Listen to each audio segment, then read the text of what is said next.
authorized for this function.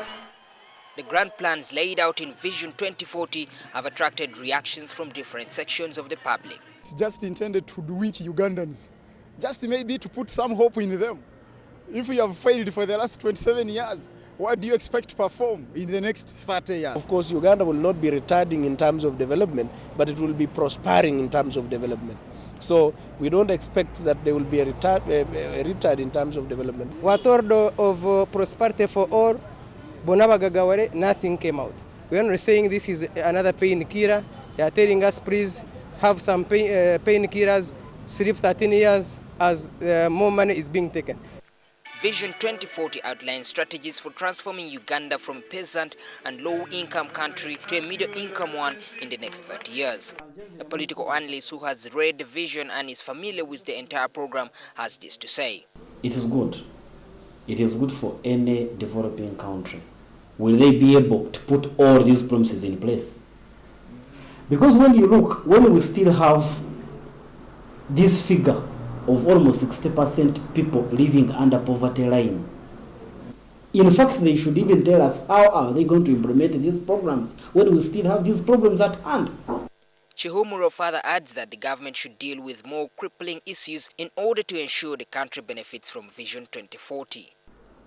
What builds the government to be a government as a government is what they are doing with the money. But when the corruption is eating everything, eating every public servant, eating every project of the government, then there is nothing that can be done. We shall reach 240 when nothing has not been done.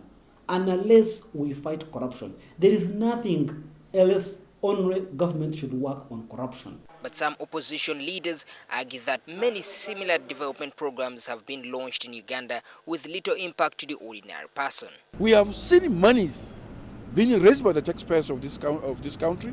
We have seen monies coming from our development partners. All these monies have been pouring here.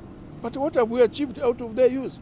As long as we are not committed to making utmost use of the coins that we receive, all of these plans will remain on record and they will come to pass and our situation will never improve.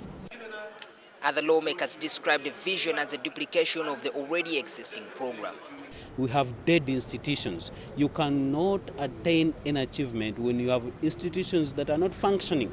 Every commissioner, every minister must get the opinion or consent of the president to sanction something be done under his or her jurisdiction. But legislators from the ruling NRM party argue that this program has come at the right time and add that more emphasis has to be put in its implementation and supervision. It is about the willingness of the leadership to accept the policies that we have currently in Uganda.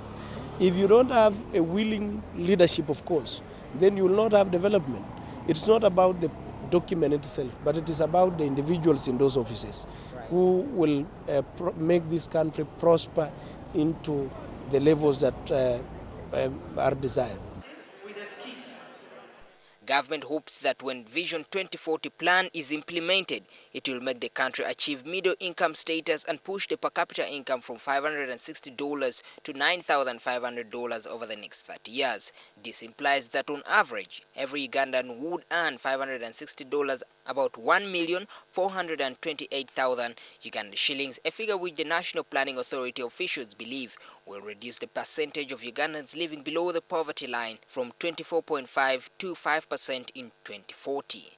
Maurice Ochol, NTV.